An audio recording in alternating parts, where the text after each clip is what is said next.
الحمدللہ وکفا والصلاة والسلام علی عباده الذین اصطفى خصوصا علی سیدنا ونبینا وشفیعنا ومولانا احمد المجتبى محمد المصطفى وعلى آلہ واصحابہ ذوی الاجتباء والاہتداء وعلینا معهم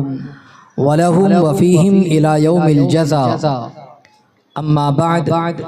فاعوذ باللہ من الشیطان الرجیم بسم اللہ الرحمن الرحیم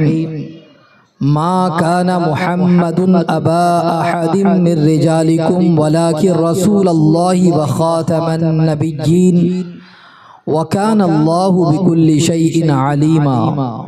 صدق اللہ العظیم۔ میں جس طریقے سے آپ حضرات کو پڑھاؤں میرے ساتھ مل کر بآواز بلند پڑھیں۔ الصلاۃ والسلام علیک یا رسول اللہ،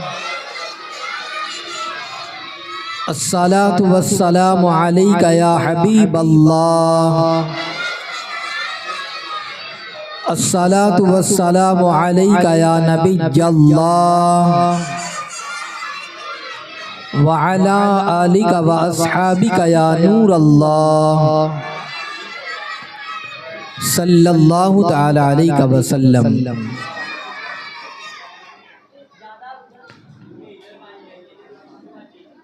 باب فتح نبوت پہ بے حد درود، باب فتح نبوت پہ بے حد درود، ختم دور رسالت پہ لاکھوں سلام، ختم دور رسالت پہ لاکھوں سلام۔ آج ہم اور آپ سرکار دو عالم صلی اللہ علیہ وسلم کی بارگاہ اقدس میں خراج عقیدت پیش کرنے کی غرض سے جمع ہوئے ہیں۔ بلا شبہ ہمارے نبی کی شان بہت ہی بلند و بالا ہے، ہمارے نبی کا مقام بہت ہی عرف و اعلیٰ ہے، نہ ہمارے نبی جیسا کوئی آیا ہے نہ کوئی آ سکتا ہے، بلکہ اللہ تبارک و تعالیٰ نے آپ پر نبوت کے دروازے کو بند فرما دیا۔ اب میرے آقا علیہ السلام خاتم النبیین بن کر دنیا میں تشریف لائے، آپ کے بعد کوئی دوسرا نبی دنیا میں آنے والا نہیں ہے۔ یہ الحمدللہ ہمارا ایمان بھی ہے، ہمارا عقیدہ بھی ہے، اور اگر اس میں کوئی شک کرتا ہے تو وہ قرآنی آیت پہ شک کرتا ہے، اور قرآن کی کسی آیت پہ شک کرنا یا اس کو نہ ماننا گویا کہ وہ اپنے آپ کو اسلام سے خارج کرنا ہے۔ اللہ تبارک و تعالی قرآن مقدس میں ارشاد فرماتا ہے ما کان محمد ابا احد من رجالکم، محمد صلی اللہ علیہ وسلم تمہارے مردوں میں سے کسی کے باپ نہیں، ولیکن رسول اللہ، لیکن وہ اللہ کے رسول ہیں، وخاتم النبیین، اور خاتم النبیین ہے۔ اس آیت مبارکہ کو آپ نے بارہا سنا ہوگا، پڑھا بھی ہوگا۔ یہ آیت مبارکہ نازل کی ہوئی، آئیے اس کے حوالے سے میں کچھ بتاؤں تاکہ آپ کی معلومات میں بھی اضافہ ہو جائے اور کچھ ہم ختم نبوت کے حوالے سے جانکاری حاصل کر لیں۔ جس طریقے سے آپ جانتے ہیں کہ ماضی کے اندر غلاموں کا دور بھی تھا۔ آقا علیہ السلام جب تشریف لائے تھے وہ دور ایسا تھا کہ انسان بکا کرتے تھے، لوگوں کو بیچا جاتا، انسانوں کو بیچا جاتا، اور اس کے بعد ان کی خرید و فروخت ہوتی، لوگ خریدتے اور خریدنے کے بعد پھر کام بھی کرایا کرتے، محنت کراتے، مشقت کراتے، اور جتنا زیادہ ہو سکتا ان کے اوپر بوجھ ڈالا جاتا۔ غلام ہوتا، اس کی اپنی کوئی مرضی نہیں ہوتی، بلکہ وہ جو کچھ بھی مرضی ہوتی وہ اس کے آقا کی مرضی ہوتی، جس نے اسے خریدا ہے اس کی مرضی ہوتی۔ ہوتی ہے۔ آج ہم آزاد ہیں، آج ہم اپنی مرضی کے مالک ہیں، آج ہم یہاں پر بیٹھے ہیں، مرضی آئے اٹھ کر چلے گئے، ہم نے یہ کام کیا، دل نہیں مانا نہیں کیا، کہیں جانا ہو اپنی مرضی کے مطابق چلے گئے، نہیں مرضی آئی ہم کہیں نہیں گئے۔ گویا کہ اپنی مرضی ہم اپنی جو ہے روزمرہ کی زندگی کے اندر چلاتے ہیں۔ مگر وہ دور ایسا تھا کہ جہاں پر غلاموں کو، انسانوں کو خرید کر جب غلام بنایا جاتا تو غلام کی مرضی نہیں ہوتی۔ اگر غلام کو نیند آ رہی ہے، آقا کہہ دیتا کہ تمہیں آج رات کو کام کرنا ہے، اب وہ ایکسکیوز نہیں دے سکتا کہ میں کام نہیں کروں گا، بلکہ اسے کام کرنا پڑتا۔ غلام کو کہا جاتا تم کھڑے رہو، اسے کھڑے رہنا پڑتا۔ غلام کو کہا جاتا یہ مال اٹھا کر وہاں لے جاؤ، اسے لے جانا پڑتا۔ گویا کہ غلاموں کی اپنی ذاتی طور پر کوئی خود کی لائف نہیں تھی، اور یہ زندگی بڑی ذلت والی زندگی سمجھی جاتی تھی۔ جو غلام ہوتا وہ اپنے آپ کو انسان نہیں بلکہ وہ جانور سے بدتر سمجھتا تھا۔ اللہ اکبر۔ اب میں آپ کو بتاؤں، اب اسی کے اندر ایک قافلہ جو زید بن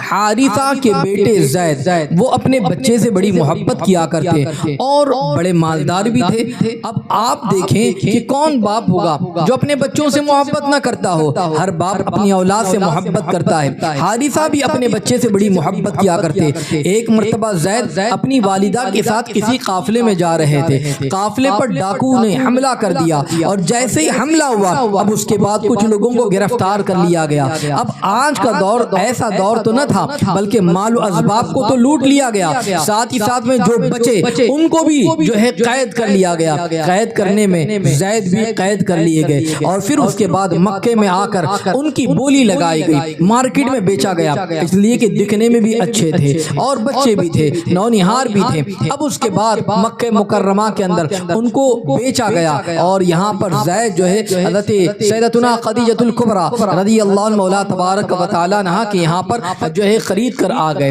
اب میں آپ کو بتانا چاہوں گا کہ وہ دور آپ نے جان لیا کہ غلاموں والا کیسا دور تھا، غلاموں کی کیا کیفیت رہا کرتی تھی، مگر یہاں پر ام المؤمنین نے خریدا ہے حضرت زید کو۔ اللہ اکبر۔ آقا دو جہاں نور مجسم صلی اللہ علیہ وسلم سے جب عقد ہو گیا تھا تو حضرت ام المؤمنین سیدتنا خدیجہ الکبریٰ رضی اللہ عنہ مولا تبارک و تعالی عنہ نے وہ اپنے غلام کو حضور علیہ الصلوۃ والتسلیم کو ہبہ کیا۔ اب وہ حضور کی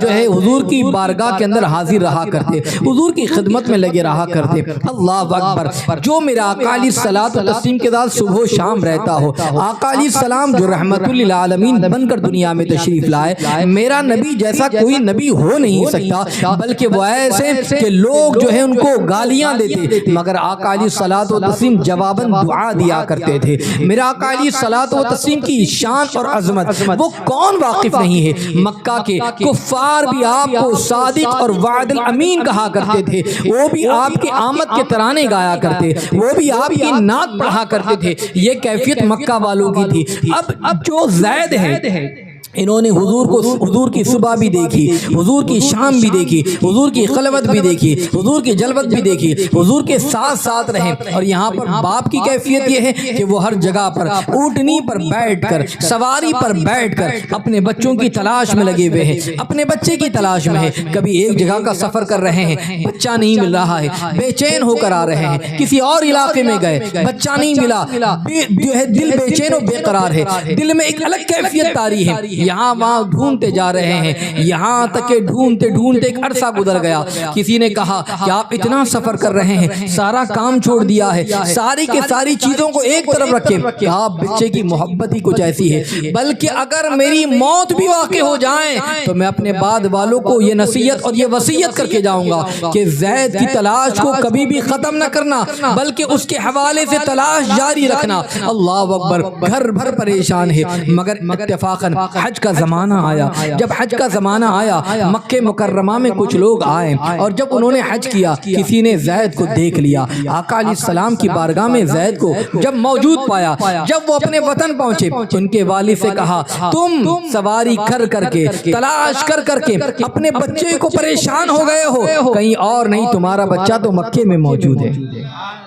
ہم نے تمہارے بچے کو مکے میں دیکھا ہے۔ اللہ اکبر اللہ اکبر۔ باپ نے کہا اچھا ایسی بات ہے۔ انہوں نے بہت سارا مال لیا، بہت ساری دولت لی اور اپنے بھائی کو لیا، دوسرے رشتہ داروں کو لیا، مکہ مکرمہ کا سفر جب شروع کر دیا اور جب مکہ مکرمہ میں پہنچے، حضور کی بارگاہ میں پہنچے، اس لیے کہ پتہ چل گیا تھا کہ نبیوں کے امام خاتم النبیین کے پاس زید موجود ہے۔ حضور کے پاس پہنچے اور آنے کے بعد پھر کہنے لگ جاتے ہیں اے آقا ہم جانتے ہیں آپ تو لوگوں پر شفقت کرنے والے ہیں، آپ تو مہربانیاں کرنے والے ہیں، آپ تو عفو درگزر کرنے والے ہیں، آپ تو سخیوں کے سخی ہیں، آپ کے جیسا کوئی ہوا نہیں ہے نہ کوئی ہو سکتا ہے، بس ایک التجا لے کر آیا ہوں اور وہ التجا یہ ہے آپ کو کتنا مال چاہیے؟ میرے ساتھ مال بھی موجود ہے، میرے ساتھ دولت بھی موجود ہے، جو چاہیے وہ ساری کی ساری چیزیں میں لے کر آیا ہوں۔ ایک گزارش ہے، ایک آرزو ہے، ایک آپ کی بارگاہ میں التجا ہے اور وہ التجا یہ ہے کہ میرا بیٹا زید جو ہے وہ آپ کی غلامی میں ہے، آپ میرے بچے کو میرے حوالے کر دیں،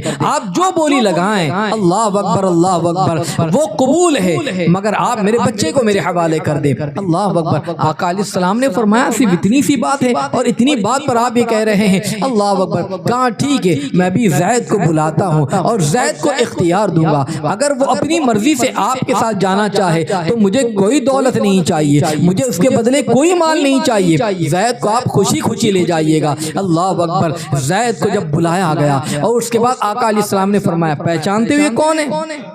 حضرت زید نے کہا ہاں یہ میرے والد ہیں۔ یہ کون ہے؟ یہ میرے چچا ہے، یہ فلاں رشتہ دار ہے، یہ آئے ہیں۔ حضور نے فرمایا یہ آئے ہیں تمہیں لینے کے لیے،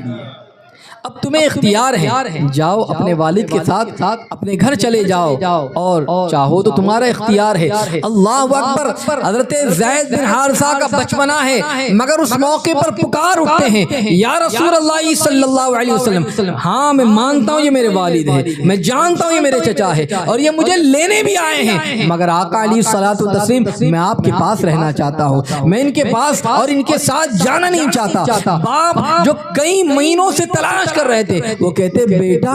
یہ کیا بات ہے، تم آزادی کو غلامی جو ہے اختیار کر رہے ہو، آزادی تمہیں مل رہی ہے مگر تم غلامی کو فوقیت دے رہے ہو۔ اللہ اکبر اللہ اکبر۔ حضرت زید بن حارثہ اس موقع پر جواب دیتے ہیں اے میرے بابا جان واقعی آپ میرے والد ہیں، واقعی آپ میرے رشتہ دار ہیں، مجھ سے محبت کرتے ہیں، مگر نبی مکرم صلی اللہ علیہ وسلم کی بارگاہ اقدس میں آیا ہوں تو میرے پیار میں کوئی کمی نہیں آئی ہے، کبھی بھی انہوں نے غلامی جیسا سلوک نہیں کیا ہے، میں میرے آقا کے پاس رہ کر بڑا خوش ہوں، بلکہ ان کی بارگاہ میں آیا ہوں تو میں اپنی قسمت کی معراج سمجھتا ہوں، بابا جان آپ چلیں جائیں، میں حضور کے پاس رہنا چاہتا ہوں۔ بہت اصرار کیا مگر اصرار کرنے کے باوجود بھی حضرت زید بن حارثہ جو ہے اپنے والد کے پاس جاتے نظر نہ آئے، اور جب بہت زیادہ اصرار کیا حضرت زید کی مرضی کو جان لیا تو والد محترم پھر اس کے بعد خوشی خوشی چھوڑ کر جو ہے اپنے وطن کی طرف اور اپنے شہر کی طرف رواں دواں ہو جاتے ہیں۔ جب سرکار علیہ الصلوۃ والتسلیم کی بارگاہ کے اندر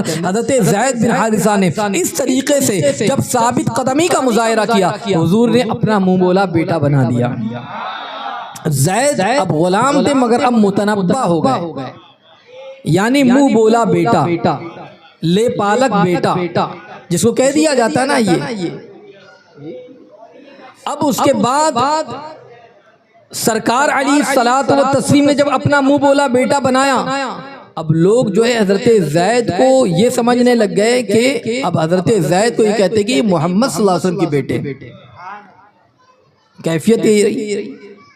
اور وقت گزرتا گیا، حضرت زید بن حارثہ ایک وقت آیا کہ جب عمر کو پہنچے، نکاح کرنے کا معاملہ آیا تو آقا علیہ السلام نے اپنی پھوپھی زاد بہن حضرت زینب بنت جحش کے ساتھ اپنی پھوپھی زاد بہن کے ساتھ سرکار صلی اللہ علیہ وسلم نے ان کا نکاح فرمایا،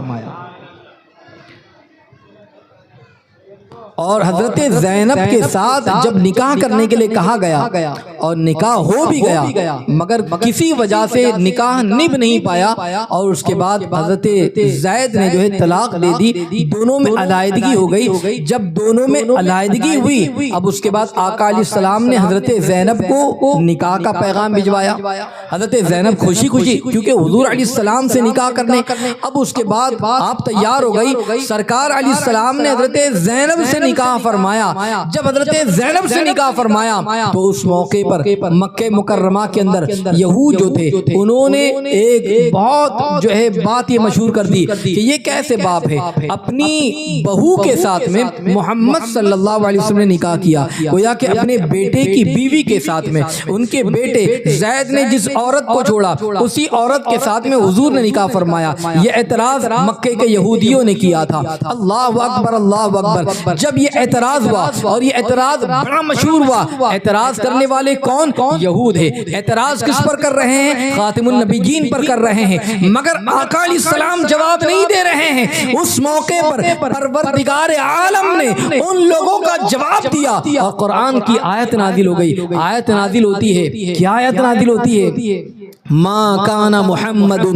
ابا احد من رجالکم، کہ محمد صلی اللہ علیہ وسلم تمہارے مردوں میں کسی کے باپ نہیں ہے۔ یہ بتایا جا رہا ہے تم زید کو بیٹا سمجھتے ہو، حضرت زید جو ہے وہ حقیقتاً حضور کے بیٹے نہیں ہے، بلکہ حضور نے تو اپنا منہ بولا بیٹا بنایا تھا، اور من رجالکم فرمایا کہ رجل میں کسی کے باپ نہیں ہے۔ رجل وہ مردوں کو کہا جاتا ہے، اس لیے کہ حضور علیہ السلام کے جو صاحبزادے بھی ہوئے ہیں وہ کوئی رجل نہیں ہوئے، بلکہ بچپن ہی کے اندر ان کا انتقال ہو گیا۔ حضور کے جو بیٹے تھے وہ بچپن ہی کے اندر دنیا سے تشریف لے گئے۔ اللہ اکبر اللہ اکبر، وہ جو ہے جوانی کے مرحلے تک نہیں پہنچے، اس لیے قرآن نے کہا کہ رجل میں کسی کے باپ نہیں ہے، مردوں میں کسی کے باپ نہیں ہے۔ اور حضرت زید یہ بیٹے ہیں مگر منہ بولے بیٹے ہیں، یہ خود کے سگے بیٹے نہیں ہیں۔ منہ بولا بیٹا جو ہے اس کا معاملہ الگ ہوتا ہے، سگے بیٹے کی طرح نہیں ہوتا ہے۔ آج ایک مسئلہ یہ بھی بتا دوں، بہت سارے لوگ اگر منہ بولا بیٹا بنا لیتے ہیں یا بیٹی بنا لیتے ہیں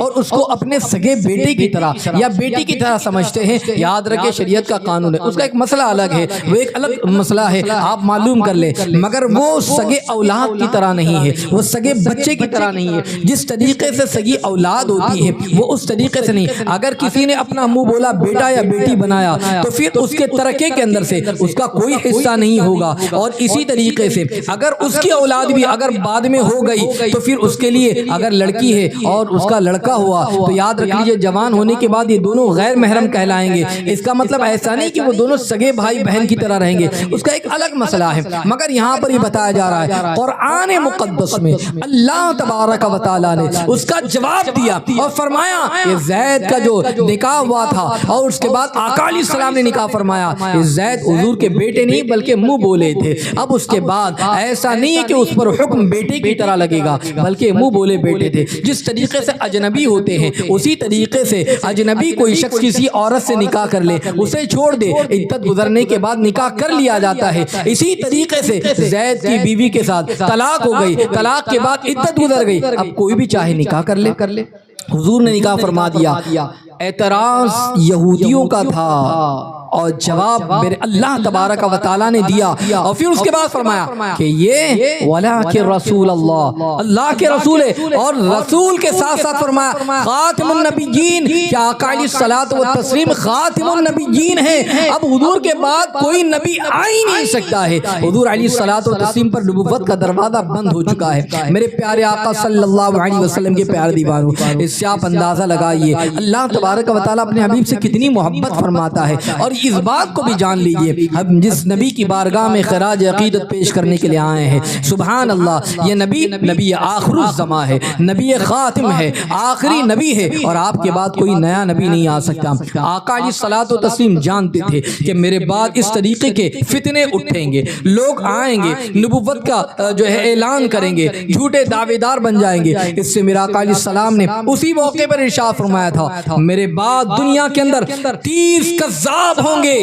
اور ہر ایک اپنے آپ کو نبی ظاہر کرے گا، اس کا اعلان کرے گا، جس کے بارے میں میرے آقا علیہ السلام نے اپنی ظاہری حیات میں فرمایا تھا وہ 30 کذاب ہوں گے، مگر وہ جھوٹے ہوں گے، وہ اپنے دعوے میں جھوٹے ہوں گے، اس لیے کہ اللہ تبارک و تعالی نے مجھے آخری نبی بنا کر دنیا میں بھیجا ہے۔ اور پھر اس کے بعد ہوا بھی اس طریقے سے، حضور کے زمانے میں مسیلمہ کذاب مسیلمہ نام تھا مگر کذاب اتنا مشہور ہوا کہ اس کے نام کے ساتھ مسیلمہ کذاب لگ گیا۔ اللہ اکبر، وہ کلمہ بھی پڑھتا، وہ نماز بھی پڑھتا، اور کلمے میں لا الہ الا اللہ محمد رسول اللہ کہتا، وہ نماز بھی پڑھتا، وہ ساری چیزوں کو کہتا، مگر ساتھ ساتھ میں نبوت کا اس نے دعویٰ بھی کر دیا۔ اللہ اکبر، جب اس طریقے کی بات آئی، حضرت صدیق اکبر کا دور آیا، اور جب یہ فتنہ اٹھا ہے، حضرت ابوبکر صدیق رضی اللہ عنہ تبارک و تعالیٰ نے اس موقع پر اعلان فرمایا کہ یہ مسیلمہ کذاب کے خلاف ہم جو ہے جنگ جاری کریں گے، اور اس کے بعد ایک جو ہے لشکر کو تیار کیا گیا، اس لیے کہ میرا آقا آخری نبی بن کر دنیا میں تشریف لائے تھے، اب حضور کے بعد کوئی نیا نبی نہیں آ سکتا۔ اس نے نبوت کا دعویٰ کیا ایک کذاب ہے، بلکہ حکم عطا فرمایا چاہے وہ لوگ نماز پڑھتے ہو، چاہے وہ لوگ کلمہ پڑھتے ہو، چاہے وہ لوگ تلاوت کرتے ہو، جو کچھ بھی کرتے ہو، مسیلمہ کو بھی مارا جائے اور مسیلمہ کے ماننے والے کو بھی قتل کر دیا جائے، اس لیے کہ ان کا قتل واجب ہو چکا ہے۔ اور حضرت ابوبکر صدیق رضی اللہ عنہ تبارک و تعالیٰ نے ایک عظیم لشکر جرار کو بھیج کر ان تمام کے تمام لوگوں کا جو ہے سر قلم فرمایا اور ان کو ختم فرمایا۔ اس سے اس بات کا اندازہ لگائیے حضرت ابوبکر صدیق کا عقیدہ کیا تھا۔ حضرت ابوبکر صدیق کا عقیدہ یہی تھا کہ حضور کے بعد کوئی نیا نبی آ ہی نہیں سکتا، اور جو ابوبکر صدیق کا عقیدہ ہے آج الحمدللہ ہمارا بھی وہی عقیدہ ہے، بلکہ اگر حضور کے بعد بالفرض مان لیا جائے کوئی نبی آ سکتا، کوئی نیا نبی آنا ممکن ہوتا، تو پھر اس کے تو سب سے زیادہ اہل ابوبکر صدیق رضی اللہ تعالیٰ ہے، اس لیے کہ اس زمانے میں ابوبکر صدیق جیسی فضیلت تو کسی کو حاصل نہیں ہوئی، مگر وہ نبی نہیں ہوئے۔ حضرت عمر ہوتے، مگر حضرت عمر کے بارے میں تو میرے آقا نے فرمایا لو کان بعدی نبی لکان عمر، اگر میرے بعد کوئی نبی ہونا ممکن ہوتا تو وہ عمر ہوتے، مگر یہاں پر بھی عمر نبی نہیں ہے، حضرت عثمان و علی نبی نہیں ہے۔ جب ایسے حضرات جن کی تربیت آقا علیہ السلام نے فرمائی ہو، جب وہ نبی نہیں ہو سکتے، تو پھر آج کل کے ایسے لولے لفنگے جو کذاب ہو، جو دجال ہو اور نبوت کا دعویٰ کرے، یہ کیسے ہو سکتا ہے؟ یاد رکھ لیجئے حضور کے بعد جن لوگوں نے نبوت کا دعویٰ کیا ہے وہ سب کے سب کذاب ہیں، وہ سب کے سب جھوٹے ہیں، اور وہ سب کے سب فریبی ہیں، اس لیے کہ حضور علیہ السلام خاتم النبیین بن کر دنیا میں تشریف لائے ہیں۔ اب میں آپ کو بتانا چاہوں گا، اگر آپ قرآن مقدس کو پڑھیں، سورہ بقرہ کی آیت مبارکہ والذین یؤمنون بالغیب ویقیمون الصلاة ویؤتون الزکاة وهم بالآخرۃ هم یوقنون والذین یؤمنون بما انزل الیک وما انزل من قبلک۔ اللہ اکبر، یہاں پر بتایا جا رہا ہے وہ لوگ جو ایمان لائے، انزل الیک وما انزل من قبلک، کس پر ایمان لائے؟ آپ پر جو نازل ہوا اس پر ایمان لائے، اور آپ سے پہلے پر جو نازل ہوا، جو کتابیں آئیں، جو انبیاء تشریف لائے، حضور کے پہلے جو تشریف لائے ہیں، ان پر ایمان لانے کا اس آیت میں جو ہے ذکر تو موجود ہے، اگر اس کے بعد والوں کا ذکر تو موجود نہیں ہے۔ اگر واقعی حضور کے بعد کوئی نبی آنا ممکن ہوتا تو جس طریقے سے انزل الیک من قبلک آیا، پہلوں پر ایمان کی بات آئی، تو پھر بعد والوں پر ایمان کا بھی تذکرہ ہوتا، مگر بعد کی کوئی بات نہیں ہے۔ اس سے بات سمجھ میں آ گئی کہ حضور علیہ الصلوۃ والتسلیم آخری نبی بن کر دنیا میں تشریف لائے ہیں۔ میرے آقا علیہ الصلوۃ والتسلیم کے بعد کوئی نبی نہیں آ سکتا۔ اے میرے آقا علیہ السلام کے پیارے دیوانوں، حدیث مبارکہ کو اگر دیکھتے ہیں تو حدیث مبارکہ میں اگر آپ دیکھیں گے تو آپ کو پتا چل جائے گا۔ اللہ اکبر، جنگ تبوک کا موقع ہے۔ جب تبوک کا موقع تھا، جب جنگ ہونے والی تھی، آقا علیہ السلام نے اپنا خلیفہ، اپنا نائب حضرت علی کرم اللہ تعالی وجہہ الکریم کو بنایا، مکہ مدینہ منورہ میں اپنا نائب بنایا، اپنا خلیفہ بنایا، فرمایا علی میں جا رہا ہوں جنگ کے لیے، تم نائب ہو، میرے خلیفہ ہو، مدینے میں رہو اور مدینے کی نگہبانی کرو۔ حضور تبوک کے لیے تشریف لے گئے، جب تبوک پہنچ گئے، اب مدینے کے اندر کچھ لوگوں نے یہ بات مشہور کر دی، علی تو پہلے کی طرح نہیں رہے، گویا غالباً شاید کہ علی میں کمزوری آ گئی، اسی لیے حضور نے ان کو چھوڑ دیا۔ علی کو چھوڑنے کی کیا کیا وجہ ہو سکتی ہے؟ بات طرح طرح کی اڑنے لگ گئی۔ جب اس طریقے کی گفتگو ہوئی اور میرے آقا اپنے ساتھیوں کے ساتھ جب تبوک پہنچ گئے تھے، مولا علی کو رہا نہ گیا، یہ سب اس طریقے کی بات کرتے ہیں۔ آپ نے بھی تلوار تھامی اور تبوک کے لیے نکل پڑے۔ جب تبوک پہنچے حضور علیہ السلام نے دیکھا، فرمایا علی کیا بات ہے، میں نے تو تمہیں اپنا خلیفہ بنایا تھا، مدینہ منورہ تمہیں رکنا تھا اور تم تبوک آ گئے، اس کی کیا وجہ ہے؟ حضرت علی رضی اللہ تعالیٰ عنہ عرض کرتے ہیں یا رسول اللہ صلی اللہ علیہ وسلم، بلا شبہ آپ نے مجھے اپنا نائب بنایا، آپ نے مجھے اپنا خلیفہ بنایا، مگر مدینے میں کچھ لوگ ایسی ایسی باتیں کرنے لگ گئے، اس لیے میں تبوک آ گیا، اس لیے میں بھی غزوے میں شریک ہونے آ گیا۔ اللہ اکبر اللہ اکبر۔ اب سنیے آقا علیہ السلام فرماتے ہیں اے علی کیا تم اس چیز کو پسند نہیں کرتے؟ جیسے موسیٰ جب طور پر تشریف لے گئے تھے تو انہوں نے اپنا نائب ہارون کو بنایا تھا، اپنے بھائی ہارون کو جب طور پر تشریف لے گئے تو اپنے بھائی ہارون کو موسیٰ علیہ السلام نے اپنا نائب بنایا تھا، اپنا خلیفہ بنایا تھا، اور اس کے بعد میں جب تبوک آیا تو میں نے اپنا نائب اور اپنا خلیفہ تمہیں بنایا، جب میں تبوک آیا تو مدینے میں اپنا خلیفہ تمہیں بنایا، کہا تم اس چیز کو پسند نہیں کرتے؟ اللہ اکبر اللہ اکبر۔ کہا ہاں یا رسول اللہ صلی اللہ علیہ وسلم میں اس چیز کو پسند کرتا ہوں، مگر کچھ لوگ اس طریقے کی گفتگو کر رہے تھے تو میں آ گیا۔ اللہ اکبر اللہ اکبر۔ یہاں پر ایک بات بتانا چاہوں گا، حضور علیہ السلام نے جو فرمایا کہ میں نے تمہیں اپنا خلیفہ بنایا، اپنا نائب بنایا، کوئی اعتراض کر سکتا ہے، کوئی پوچھ سکتا ہے موسیٰ علیہ السلام بھی نبی اور ان کے بھائی ہارون علیہ السلام یہ بھی نبی، یہ بھی نبی، دونوں نبی۔ تو ہو سکتا ہے بعد میں کوئی آئے کہ ٹھیک ہے حضور نے کہا کہ جس طریقے سے موسیٰ علیہ السلام نے ہارون علیہ السلام کو اپنا نائب بنایا تو میں نے بھی تمہیں اپنا نائب بنایا، تو حضور بھی نبی، اور کسی کے دل میں خیال آ سکتا ہے کہ پھر تو مولا علی بھی نبی ہو جائے اس لیے کہ اپنا خلیفہ۔ تو حضور نے اس کے بعد اس چیز کو واضح فرمایا اور فرمایا لا نبی بعدی، یہاں پر بتایا کہ ہارون علیہ السلام کو اپنا خلیفہ بنایا، میں تمہیں خلیفہ بناتا ہوں علی سے فرمایا، مگر پھر فرمایا لا نبی بعدی، میرے بعد کوئی نبی نہیں، گویا میں آخری نبی ہوں، حضور کے بعد اب کوئی ہوگا وہ جو ایک خلیفہ ہوگا نبی نہیں ہو سکتا۔ اس سے اس بات کا اندازہ لگائیے یہ ہمارا ایمان ہے، یہ ہمارا عقیدہ ہے کہ حضور علیہ الصلوۃ والتسلیم خاتم النبیین بن کر دنیا میں تشریف لائے ہیں۔ اے میرے پیارے آقا صلی اللہ تعالی علیہ وسلم کے پیارے دیوانوں، اس لیے اپنے عقیدے کو مضبوط کریں۔ آج بھی اگر کوئی اس طریقے سے ورغلانے کی کوشش کرے یا اس طریقے کی گفتگو کرے تو یاد رکھنا اپنا عقیدہ مضبوط ہونا چاہیے، اپنا ایمان مضبوط ہونا چاہیے کہ حضور علیہ السلام خاتم النبیین بن کر دنیا میں تشریف لائے ہیں، بلکہ ایسے نبی ہیں کہ حضرت عمر بن خطاب رضی اللہ المولا تبارک و تعالیٰ ایک مرتبہ توریت شریف کے ایک نسخے کو لا کر حضور کی بارگاہ میں حاضر آئے اور آنے کے بعد پڑھنا شروع کیا۔ توریت کا ایک نسخہ تھا، اٹھا کر پڑھ رہے ہیں۔ حضور کی جب نظر پڑی عمر بن خطاب پر، حضور کا چہرے مبارکہ سرخ ہو گیا، لال ہو گیا۔ اللہ اکبر۔ حضرت ابوبکر صدیق رضی اللہ مولا تبارک و تعالیٰ نے جب دیکھا اور اس کے بعد حضرت عمر سے کہتے ہیں اے عمر تم دیکھتے نہیں کہ حضور علیہ الصلوۃ والتسلیم کو یہ پسند نہیں ہے اور تم وہ کام کر رہے ہو؟ حضرت عمر نے فوراً عرض کیا تھا یا رسول اللہ صلی اللہ علیہ وسلم ایسا نہیں ہے کہ مجھے آپ کی نبوت پہ کوئی شک ہے اس لیے میں توریت پڑھ رہا ہوں، آپ کے نبی ہونے پر کوئی ڈاؤٹ کر رہا ہوں اس لیے میں توریت پڑھ رہا ہوں، ایسا نہیں ہے، بلکہ میں آپ کے کمالات، آپ کے اوصاف، آپ کی خوبیاں، آپ کی جو بڑائیاں ہیں میں ان کو تلاش کر رہا ہوں، اس لیے میں نے توریت کے نسخے کو کھولا ہے۔ اللہ اکبر۔ اس موقع پر حضور کا جواب سنیے، میرے آقا علیہ السلام نے فرمایا اے عمر سنو، اگر آج موسیٰ علیہ السلام اگر آ جائیں اور لوگ ان کی پیروی کریں تو گمراہ ہو جائیں گے، بلکہ موسیٰ علیہ السلام اگر آج آئیں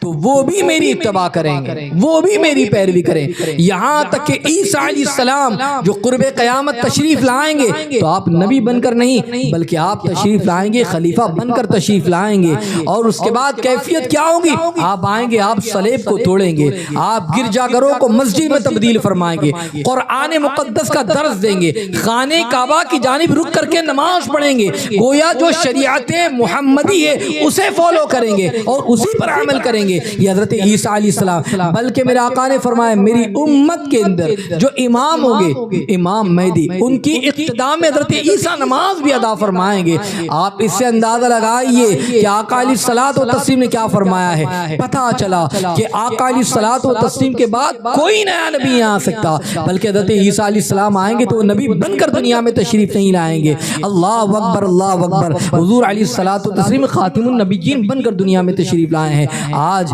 قادیانی آج احمدی فرقہ جو نبوت کے دعوے دار ہے اور معاذ اللہ ثم معاذ اللہ ان لوگوں کا عقیدہ یہ ہے کہ مرزا غلام احمد قادیانی گویا کہ معاذ اللہ نبی تھا اور اسے وہ لوگ نبی تسلیم کرتے ہیں. 29 کذابوں کے حوالے سے میرے آقا علیہ السلام نے جو فرمایا ہے ان میں کا کذاب یہ ہے غلام احمد قادیانی بھی ہے. میں آپ کو بتاؤں ان کا عقیدہ کیا تھا. جہاد کے حوالے سے ان کا عقیدہ یہ تھا قتل و غارت گری کے حوالے سے جو اسلام مخالف ہو اسے بھی قتل نہ کیا جائے. یہ ان لوگوں کا کانسیپٹ ہے. مگر آج میں اسلامی طریقہ بتاؤں اور حضور علیہ السلام سے محبت کرنے والوں کا حال بتاؤں, حضور علیہ الصلوۃ والتسلیم سے عقیدت و محبت کی بات اگر بتاؤں تو آپ کو پتہ چل جائے گا. سلطان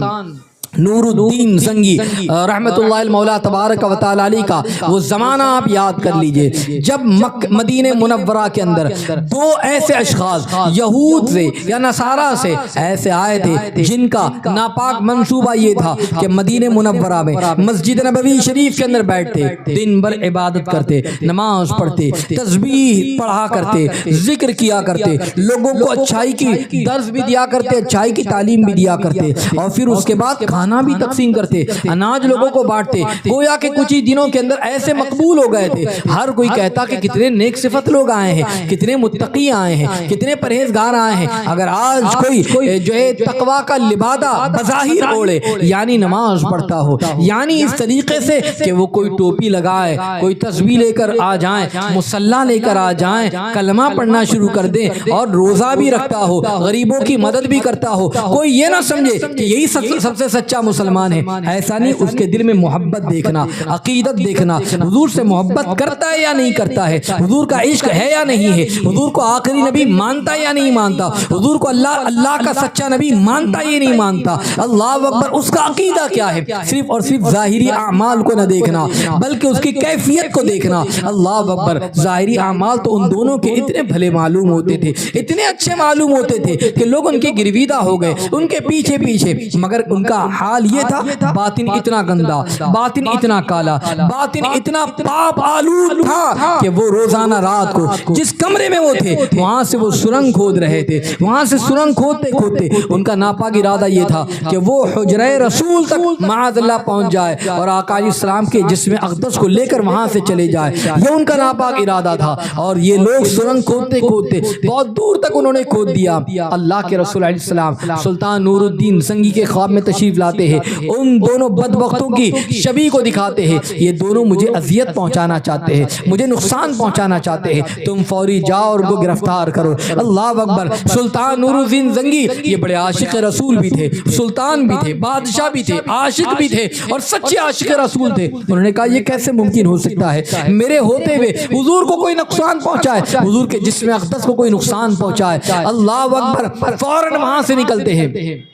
قافلے کو لے کر مدینہ پہنچے اور مدینہ منورہ پہنچنے کے بعد اعلان کرایا گیا سلطان نور الدین زنگی تشریف لائے ہیں جتنے لوگ سب آ جائیں اس لیے کہ وہ سب کو تحفہ دینا چاہتے ہیں وہ سب کو انعام دینا چاہتے ہیں. سارے لوگ قطار میں آ جائے پورا شہر ایک طرف آ جائے سارے شہر والے ایک طرف آ گئے. اب سب کو سلطان نور الدین زنگی جو ہے انعام دے رہے ہیں سب کو چیزیں تقسیم کی جا رہی ہے. ساری کے ساری چیزوں کو جب تقسیم کیا گیا سب کے سب کو بانٹ دیا گیا. سلطان سب کے 20 چہرے نظر نہیں آ رہے ہیں. آپ نے اعلان فرمایا کیا سارے کے سارے لوگ آ گئے؟ کہاں سب کے سب آ گئے ہیں کوئی بچا نہیں ہے. کہاں مدینے کے اندر تو اور کوئی بچا نہیں ہے یہ سارے کے سارے آ گئے ہیں. کہا یاد کرو کوئی اور تو بچا ہوگا. کسی نے کہا ہاں وہ 2 لوگ آئے ہیں وہ بڑے نیک صفت ہے وہ تو نماز کے پابند ہیں وہ تو مسجد سے کبھی باہر نکلتے ہی نہیں ہے وہ تو سجدے پر سجدے کیے جاتے ہیں وہ تو عبادت پر عبادت کرتے ہیں وہ لوگوں کو درس دیتے ہیں اچھی تعلیم دیتے ہیں. وہی 2 لوگ عبادت میں وہ کہیں نہیں جاتے وہ کہیں سے کچھ لیتے نہیں ہیں بلکہ وہ تو بانٹتے، وہ تو خیرات کرتے۔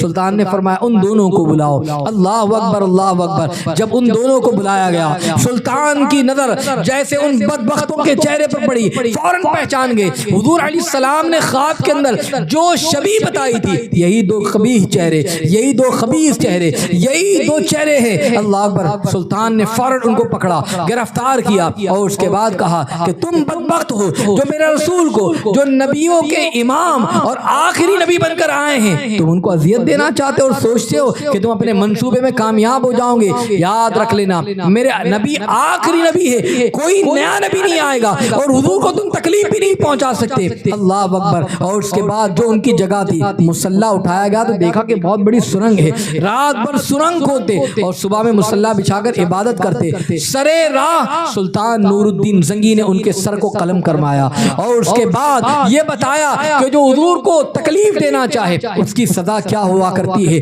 اور اس کے بعد یہ بھی ہمیں قانون دیا کہ تم یہ نہ سمجھنا کہ کوئی کلمہ پڑھنے والا کلمہ پڑھے اور کہے کہ حضور آخری نبی نہیں ہے، تم سوچ لو کہ یہ ہمارا بھائی ہے، یہ مسلمان ہے، یہ ایمان والا ہے۔ ایسا نہیں ہو سکتا۔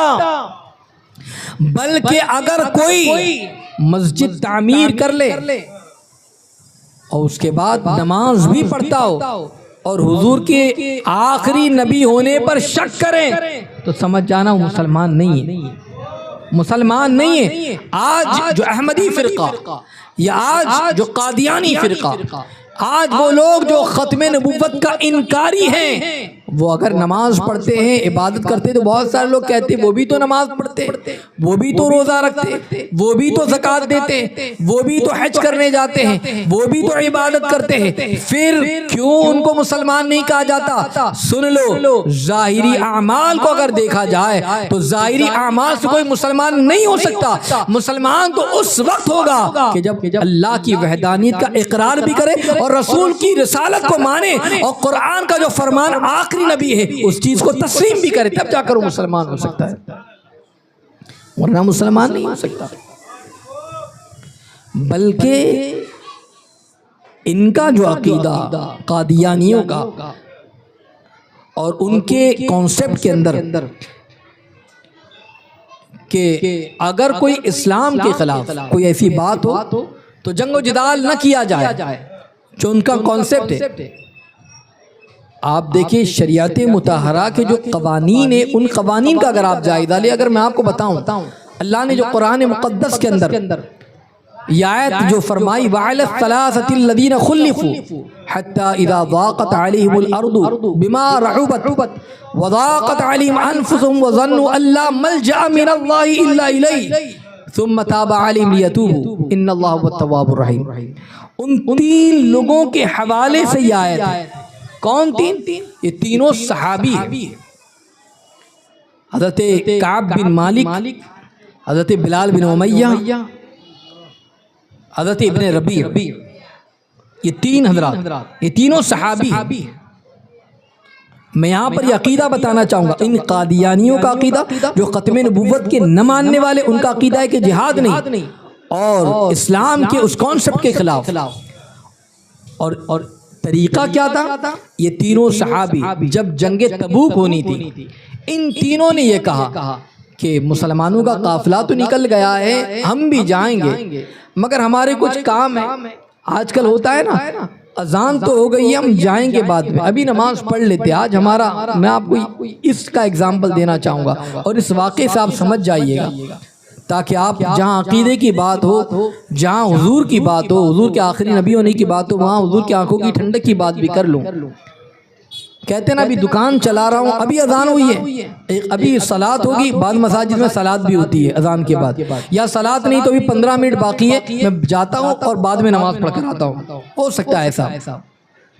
یہ تینوں حضرات انہوں نے کہا جو جنگ کے انکاری نہیں تھے، حضور کے غزوہ میں جانے کا انہوں نے انکار نہیں کیا، رہے جائیں گے وہاں پر جان چلے، نہیں، بلکہ تھوڑی کاہلی سستی اس معنی کر کے کہ ابھی بعد میں جائیں گے، ہمارے پاس تیز رفتار سواریاں بھی ہے، ہم بعد میں جائیں گے اور جا کر وہاں پر پہنچ جائیں گے، مسلمان لشکر کے اندر شامل ہو جائیں گے۔ مگر ہوا ایسا کہ وہ لیٹ پر لیٹ کوئی نہ کوئی ایسا کام ہوتے رہا، یہاں تک کہ وہ پہنچ نہیں پائے۔ جب حضور تشریف لائے واپس تبوک سے مدینہ، تو حضور نے ان کو بلایا، کیا وجہ ہے؟ کہ معذرت چاہتے ہیں یا رسول اللہ، ہم واقعی ایسا نہیں کہ ہم جنگ کا انکار کرتے ہیں، مگر یہ سستی کی وجہ سے ہم نے سوچا کہ ہم بعد میں جائیں گے، تیز رفتار سواری بھی پہنچ جائیں گے، مگر پہنچ نہیں سکے، معذرت پہنچ نہیں سکے۔ آقا علیہ السلام نے فرمایا اب تمہارا فیصلہ میں نہیں بلکہ اللہ فرمائے گا، اللہ۔ اور پھر آیت نازل ہوئی وَعَلَى الثَّلَاثَةِ الَّذِينَ خُلِّفُوا حَتَّى إِذَا ضَاقَتْ عَلَيْهِمُ الْأَرْضُ بِمَا رَحُبَتْ وَضَاقَتْ عَلَيْهِمْ أَنفُسُهُمْ وَظَنُّوا أَن لَّا مَلْجَأَ مِنَ اللَّهِ إِلَّا إِلَيْهِ۔ یہ کیا کہا گیا؟ ان تینوں کے حوالے سے فرمایا گیا اب ان تینوں کا سوشل بائیکاٹ کیا جائے۔ حضور نے فرمایا کوئی ان سے کلام نہیں، کوئی ان سے گفتگو نہیں، کوئی لینا دینا نہیں، کوئی بات چیت نہیں، کچھ نہیں۔ اب مدینہ منورہ میں یہ رہتے، مگر اب ان کے ساتھ جب حضور نے کہہ دیا تو اب کوئی گفتگو کرنے کے لیے تیار نہیں، کوئی بات کرنے کے لیے تیار نہیں، کوئی ان کے پاس آنے کے لیے تیار نہیں، کوئی ان کو بٹھانے کے لیے تیار نہیں۔ اللہ اکبر، 1 دن 2 دن 3 دن، ہفتہ 10 دن 20 دن 30 دن 40 دن 50 دن، اللہ اکبر اللہ اکبر۔ یہ اتنا لمبا ایسا تھا کہ ان کے سینے پر شاخ گزرتا، کیفیت یہ آ گئی تھی کہ وہ کہتے کہ یا اللہ، روتے روتے اللہ کی بارگاہ میں توبہ کرتے، اللہ کی بارگاہ میں توبہ کرتے، یہاں تک کہ آخر میں تو آقا علیہ السلام نے ان کی جو بیوی کو بھی ان سے الگ کروا دیا تھا کہ تم بھی ان کے قریب نہیں جاؤ گے۔ یہ کیفیت جب تھی، ایک مرتبہ حضرت کعب بن مالک جو ہے وہ اپنے چچاداد بھائی کے باغ میں چلے گئے، اپنے چچاداد بھائی ابو قتادہ جب ان کے باغ میں پہنچے انہوں نے کہا السلام علیکم۔ ابو قتادہ نے اپنے چہرے کو پھیر لیا، کہا کہ تم جواب نہیں دو گے، مجھے مسلمان نہیں سمجھتے ہو؟ ان کا جواب کیا تھا؟ انہوں نے یہ نہیں کہا کہ مسلمان سمجھتا ہوں نہیں، بلکہ آخر میں انہوں نے کہا اللہ ورسولہ اعلم، اللہ اور اس کے رسول جانتے ہیں۔ یہ بات ان کو اور زیادہ اللہ اکبر ہمارے بارے میں کیا کیفیت طاری ہو گئی ہے، یہاں تک کہ وہ روتے رہے، گریوزاری کرتے رہے، زمین ان کے اوپر جو تنگ ہو چکی ہے، اس لیے کہ کوئی ان سے بات کرنے کے لیے تیار نہیں، حتیٰ کہ ثم توبوا الیہ، اور اس کے بعد جب توبہ کرتے رہے اور پھر ایک وقت آیا 50 دن کے بعد اللہ کی طرف سے آیا کہ اللہ نے ان کی توبہ کو قبول فرمایا، اور پھر اس کے بعد اللہ کے رسول علیہ السلام نے ان کو بشارت دی ہے کہ اب سنو، اللہ تبارک و تعالیٰ نے تمہاری توبہ کو قبول فرما دیا۔ مسلمانوں سے کہہ دیا گیا اب ان کا بائیکاٹ نہ ہو بلکہ ان کو اپنے ساتھ شامل کر لیا جائے۔ یہ کیا وجہ تھی؟ میں آپ کو بتانا چاہوں گا، وجہ بس یہی تھی کہ جہاد پر وہ نہیں گئے تھے، جس کی وجہ سے ان کا اس طریقے سے بائیکاٹ کیا گیا۔ انکاری نہیں تھے، انہوں نے کہا بعد میں جائیں گے، اور پھر اس کے بعد وقت آ گیا۔ آج جو ختم نبوت کے انکاری ہے قادیانی، وہ ان کا عقیدہ یہ ہے کہ جہاد کوئی چیز نہیں ہے، اس طریقے کے معاملات ہیں۔ اے میرے آقا علیہ الصلوۃ والتسلیم کے پیارے دیوانوں، میں آپ سے کہنا چاہوں گا اسلام کا طریقہ یہ بڑا عظیم طریقہ رہا ہے، اسلام کا کانسیپٹ بڑا عظیم کانسیپٹ رہا ہے۔ قرآن مقدس پر عمل کرنا، قرآنی تعلیمات پر عمل کرنا، یہ طریقہ رہا گیا ہے، مگر قادیانیوں کا عقیدہ اس کے برخلاف ہے۔ وہ حضور علیہ الصلوۃ والتسلیم کو خاتم النبیین نہیں بلکہ اس کے بعد مرزا کو نبی مانتے ہیں، مرزا غلام احمد قادیانی کو معاذ اللہ ثم معاذ اللہ نبی مانتے ہیں۔ میں اخیر میں 1-2 باتیں اور عرض کر دوں اور اپنی گفتگو کو سمیٹنا چاہوں گا۔ آپ کو پتہ ہے وہ لوگ جس کو نبی مانتے ہیں نا، اس کا معاملہ کیا ہے، مرزا اور ہمارے نبی کی شان کیا ہے؟ میں دونوں کے حوالے سے، حالانکہ یہ تقابل تو ہی نہیں سکتا، وہ تو شیطان و کذاب ہے، مگر میرے نبی کی شان میں آپ کو بتانا چاہوں گا۔ اللہ اکبر اللہ اکبر، میں آپ کو بتانا چاہوں گا حضرت عبد الرحمن جو حضرت ابوبکر صدیق کے بیٹے ہیں، حضرت عبد الرحمن ابن ابوبکر جنہوں نے بھی اسلام قبول نہیں کیا تھا، بدر کا میدان ہے، اور جب بدر کے معرکے میں باپ اور بیٹے آمنے سامنے آئے تو اس موقع پر جنگ کے بعد جب اسلام قبول کیا عبد الرحمن ابن ابوبکر نے، انہوں نے اپنے والد سے کہا کہ جب بدر میں جنگ ہوئی تھی نا، اس موقع پر آپ میری تلوار کے زد میں آ گئے تھے، مگر باپ سمجھ کے میں نے چھوڑ دیا، میں نے آپ کو قتل نہیں کیا۔ اللہ اب سنیے، ابو بکر صدیق رضی اللہ تعالیٰ عنہ ارشاد فرماتے ہیں خدا کی قسم اگر اس موقع پر اگر تو میری تلوار کی زد میں آتا میں یہ نہیں دیکھتا کہ یہ میرا بیٹا ہے بلکہ میں یہ دیکھتا کہ یہ آخری نبی صلی اللہ علیہ وسلم سے یہ منحرف ہے اس دین پر نہیں جو دین حنیف ہے جو اس دین پر نہیں جو اللہ کے رسول علیہ السلام کا دین ہے میں یہ نہیں دیکھتا تو میرا بیٹا ہے بلکہ میں یہ دیکھتا کہ یہ حضور کا دشمن ہے میں تیرے سر کو قلم کر دیتا یہ عقیدہ حضرت ابو بکر صدیق کا عقیدہ تھا ام المؤمنین حضرت ام حبیبہ رضی اللہ تعالیٰ عنہا حضور کے نکاح میں ہیں ان کے والد ابو سفیان ابھی اسلام قبول نہیں کیا جب گھر میں آئے اپنی بیٹی سے ملاقات کرنے کے لیے اور جب بیٹی سے ملاقات کرنے گھر میں تشریف جب گھر میں آئے اس موقع پر ابو سفیان بیٹھنا چاہتے تھے فوراً ام حبیبہ رضی اللہ تعالیٰ عنہا نے اس موقع پر فرمایا رک جاؤ اور پھر اس کے بعد جو بستر تھا اس بستر کو لپیٹنا شروع کر دیا باپ نے دیکھا اور دیکھنے کے کہا بیٹا یہ کیا بات ہے باپ آئے تو پھر بستر بچھایا جاتا ہے کوئی چیز بٹھائی جائے تاکہ بیٹھا جائے اس پر اور تم تو جو بستر ہے اس بستر کو تم لپیٹ رہی ہو اللہ اکبر اس موقع پر حضرت ام حبیبہ ام المؤمنین نے فرمایا تھا اے میرے ابا آپ میرے باپ تو ضرور ہے مگر یہ بستر کوئی عام بستر نہیں بلکہ یہ نبیوں کے امام اور خاتم النبیین کا بستر ہے آپ جو ہے اس بستر پر بیٹھ نہیں سکتے ہیں اس لیے کہ آپ مسلمان بھی نہیں ہیں اور یہ بستر جو ہے یہ آخری نبی صلی اللہ علیہ وسلم کا ہے اللہ اکبر وہ عقیدہ ام المؤمنین نے عطا فرمایا وہ عقیدہ صدیق اکبر نے عطا فرمایا وہ عقیدہ عمر فاروق اعظم اور مولا علی اور عثمان غنی نے عطا فرمایا کہ حضور آخری نبی ہے لا نبی بعدی حضور کے بعد کوئی نبی آ ہی نہیں سکتا ہے آج اگر کوئی اعتراض کرتا ہو تو سوچو صحابہ کا عقیدہ کیا تھا اور آج کل کے جاہلوں کا عقیدہ کیا ہے حضور علیہ الصلوۃ والتسلیم کے حوالے سے ہمارا عقیدہ وہ ہونا چاہیے کہ حضور جیسا نہ کوئی ہوا ہے نہ کوئی ہو سکتا ہے حضور آخری نبی اب ان کے بعد کوئی نیا نبی نہیں آ سکتا اب میں آپ کو بتانا چاہوں گا میرا آقا علیہ الصلوۃ والتسلیم کی ذات کو اگر دیکھیں اور یہاں پر مرزا غلام احمد قادیانی جس نے نبوت کا دعویٰ کیا بتایا آپ کو دعوے دار ہے اس کی پیشن گوئیاں میں آپ کو بتاؤں حضور کی پیشن گوئیاں میں آپ کو بتاؤں سب سے پہلی چیز تو یہ کہ اتنی گھٹیا قسم کی وہ بات کرتا ہے اس کی گفتگو اگر آپ پڑھیں اس کی کتابوں میں تو آپ کو پتا چل جائے گا میں دو اس کی لائن پڑھ کر سنا دوں تو آپ کو پتا چل جائے گا کہ کس طریقے سے اس کا عقیدہ اور کتنا گندہ لوگوں کے بارے میں خیال یہ کہ اگر مردوں میں کوئی مجھے نبی نہ مانے تو وہ جنگلی سوروں میں سے ایک سور ہے اور اگر عورتوں میں کوئی مجھے نبی نہ مانے تو وہ کتیاں کی بچیوں میں سے ایک ہے معاذ اللہ یعنی آپ دیکھیں اس کی سوچ دیکھیں یہ میں اپنی طرف سے نہیں کہتا یہ اس نے اپنی کتاب میں لکھا تاکہ میں بتانا چاہوں گا اس کی مینٹلٹی اس کی ذہنیت مرزا غلام احمد قادیانی جو احمدی فرقہ ہے قادیانی فرقہ ہے آپ نے نام تو سنا ہوگا یہاں پر احمدی فرقے کے نام سے مشہور ہے ہمارے ملک پڑوسی ملک میں قادیانی یہاں پر بھی قادیانی فرقے کے نام سے مشہور جو ان کو فالو کرتے ہیں اب میں آپ کو بتانا چاہوں گا اس کی پیشن گوئی تھی میں یا تو مکے میں مروں گا یا تو مدینے میں یہ اس کی پیشن گوئی تھی مگر مرا کہاں احمدیہ بلڈنگ لاہور کے اندر مرا اور وہیں پر اس کو دفنایا گیا یعنی ایک تے نبوت کا دعویٰ بھی کرتا ہے اور اس کے بعد ایک کیسی پیشن گوئی کہتا ہے میں کہاں مروں گا اور مرا کہاں آپ سوچو اگر سچا کوئی نبی ہو وہ جو کہہ دے نا وہ ہو جائے اب میں آپ کو مثال دینا چاہوں گا وہ جو کہہ دے وہ ہو جائے ایسا کیسے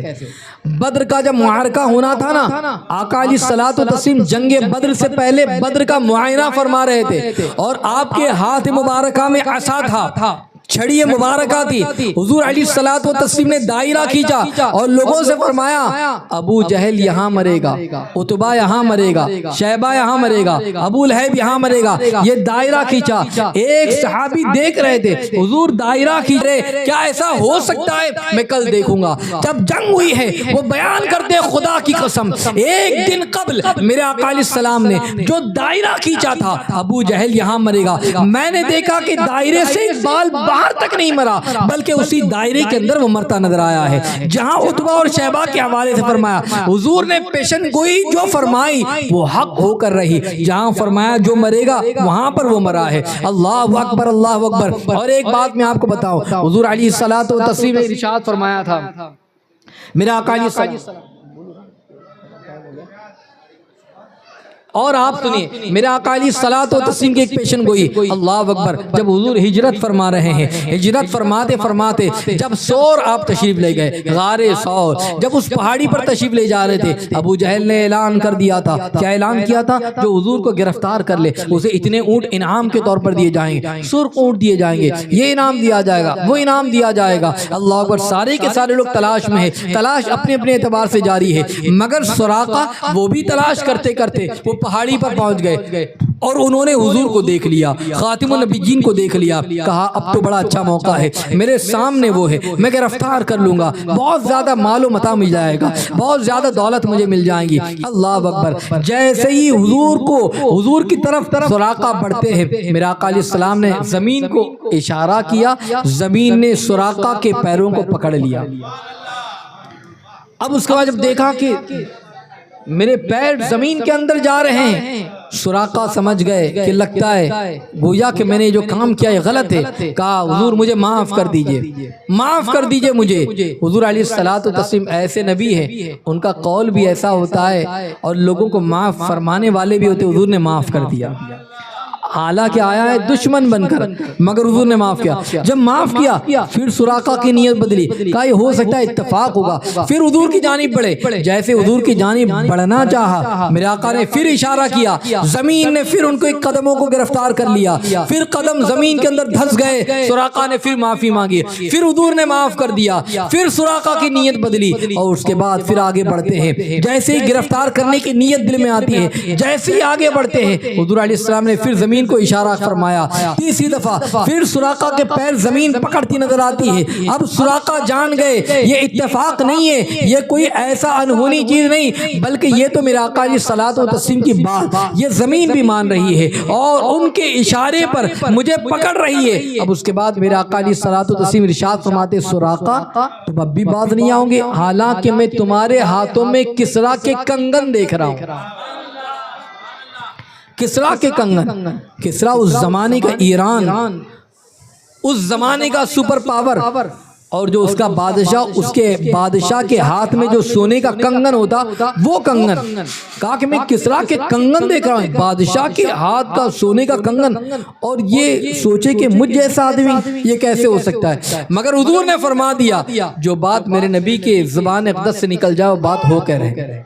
حضور نے جو پیشن گوئی فرمائی اس لیے کہ وہ نبی برحق ہے، خاتم النبیین ہے، جو حضور نے فرمایا وہ سچ ہے۔ اب اس کے بعد پتہ ہے آپ کو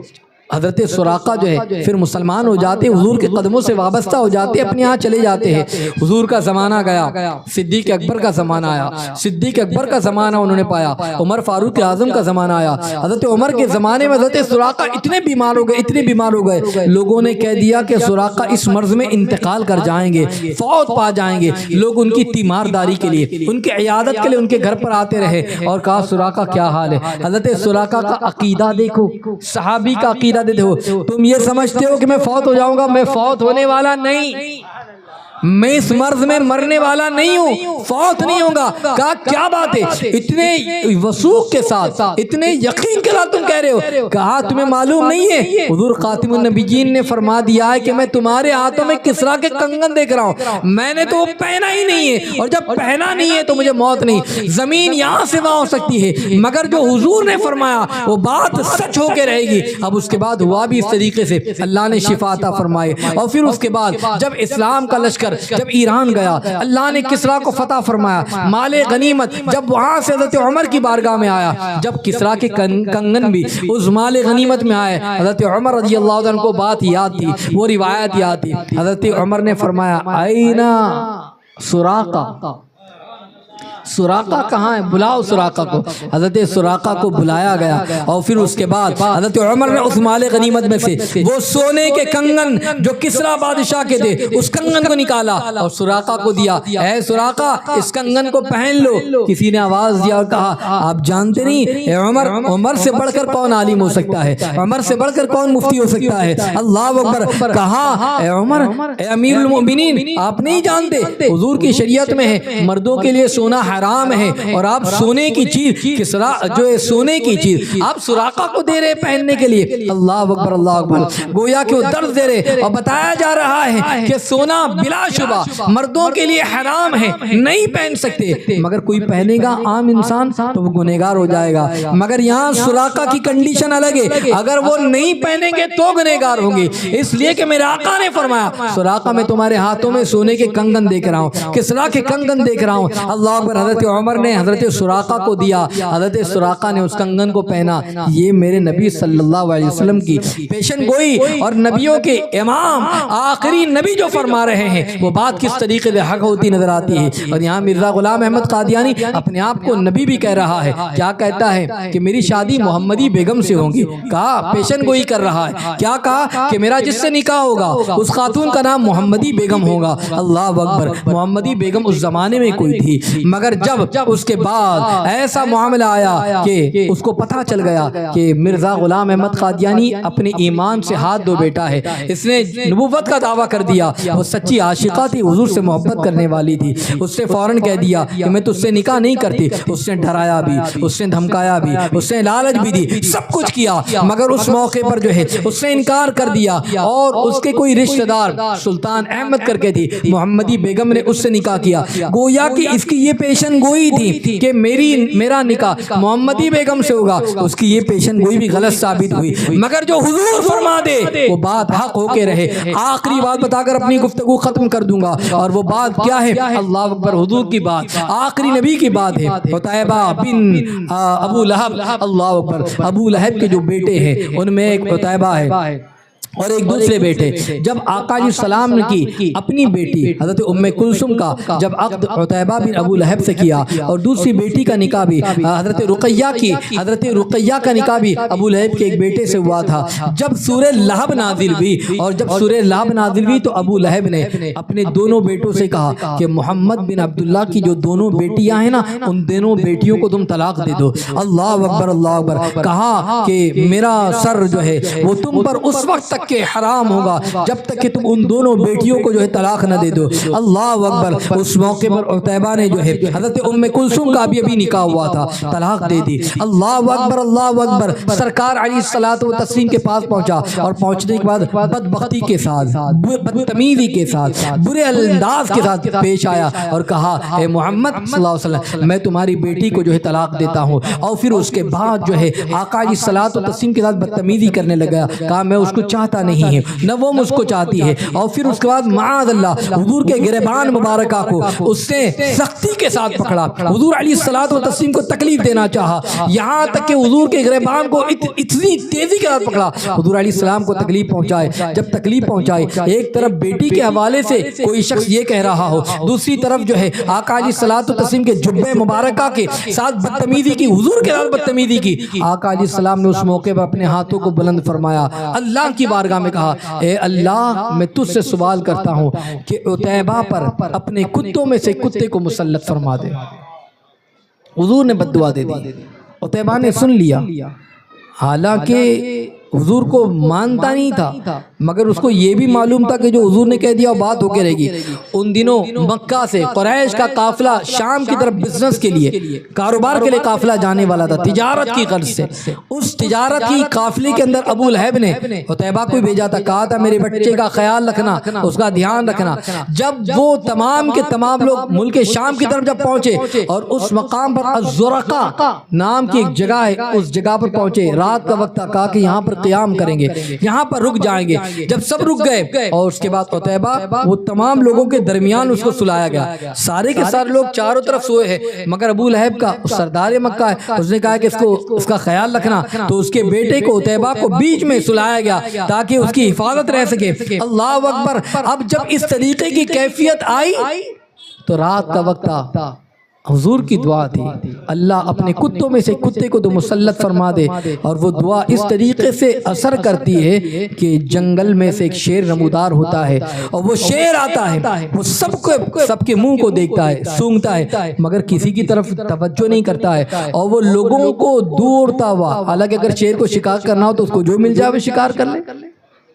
مگر وہ لوگوں سے وہ فلانگتا وہ آگے بڑھتا ہے، اور جہاں عتیبہ بن ابو لہب ہوتا ہے اس کے سر کو تیزی کے ساتھ پکڑتا ہے، اس کا شکار کرتا ہے اور لے کر چلا جاتا ہے، اس کو پھاڑ دیتا ہے۔ اللہ اکبر! یہ رسول صلی اللہ علیہ وسلم کی پیشن گوئی، اور حضور نے جو فرمایا تھا، پتا چلا کہ میرے آقا علیہ السلام کو اللہ نے اتنا اونچا مقام عطا فرمایا ہے، وہ آخری نبی بن کر تشریف لائے۔ حضور نے فرمایا انا خاتم النبیین لا نبی بعدی، میں آخری نبی بن کر تشریف لایا ہوں، میرے بعد کوئی نبی نہیں آ سکتا۔ بلکہ حضرت ابو ہریرہ رضی اللہ تعالیٰ اس بات کے راوی مفہوم حدیث ہے، فرماتے میرے آقا اگر کوئی گھر ہو، بڑی خوبصورت عمارت تعمیر کی جائے، بڑی خوبصورت بلڈنگ بنائی جائے، عمارت بنائی جائے، دیواریں بنائی جائے، اور اس کے کنارے پر ایک اینٹ چھوڑ دی جائے، حضور فرماتے یہ مکمل نبوت کی وہ خوبصورت دیوار ہے، اور وہ ایک اینٹ رکھ دی گئی تھی، اب اللہ نے مجھے بھیج کر اس کو بھی مکمل فرما دیا،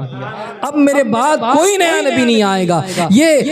حدیثیں بے شمار ہیں کہ جس میں آقا علیہ الصلوۃ والتسلیم خاتم النبیین بن کر تشریف لائے ہیں، اس کا ثبوت ملتا ہے۔ اس سے میرے آقا علیہ السلام کے پیارے دیوانوں، میلاد کی محفل میں آنے والوں، اس مجلس میں بیٹھنے والوں، آئندہ کے لیے اپنا عقیدہ ایسا مضبوط کر لے، کبھی بھی کسی کی نماز کو دیکھ کر، کسی کی عبادت کو دیکھ کر متاثر نہ ہونا۔ بہت سارے لوگ کہتے ہیں نا کہ وہ فلاں جگہ پر دیکھو وہ تو نماز پڑھتے ہیں، ان کے چہرے پر بھی داڑھی ہے، وہ بھی اچھی اچھی باتیں بتاتے، پھر ہم کیوں نہ مانے؟ یہ عمل جو ہے وہ کسی کو پرکھنے کا یہ پیمانہ نہیں ہے، بلکہ عقیدہ پیمانہ ہے، حضور کی محبت یہ پیمانہ ہے۔ آپ دیکھیں حضور کی محبت ہے یا نہیں ہے، اگر سرکار کی محبت ہے یاد رکھ لو اس کا ایمان مضبوط ہے، اب وہ کیسا بھی ہوگا یاد رکھیں اس کے دل میں حضور کی محبت ہے، اور اگر حضور کی محبت نہیں ہے اور وہ چاہے کتنی عبادت کر لے وہ مسلمان ہو ہی نہیں سکتا۔ اس لیے اپنے عقیدے کو مضبوط کریں، حضور سے سچی محبت کریں، حضور کی محبت میں انشاءاللہ رہیں گے، کامیاب رہیں گے۔ اللہ تعالیٰ ہم تمام کو حضور سے سچی محبت کی توفیق عطا فرمائے، نبیوں کے امام خاتم النبیین سے عقیدت رکھنے، آپ کو خاتم النبیین ماننے جاننے اور اس پر عقیدہ ہمارا رکھنے کی اللہ ہم سب کو توفیق عطا فرمائے، اور مولا تبارک و تعالی ایمان کی سلامتی کے ساتھ رکھے، ایمان پر خاتمہ نصیب فرمائے، اور آقا کی آمد بڑے ہی اہتمام کے ساتھ منانے، شریعت کے دائرے میں منانے کی توفیق عطا فرمائے۔ استغفر اللہ العظیم الذی لا الہ الا هو الحی القیوم واتوب الیہ۔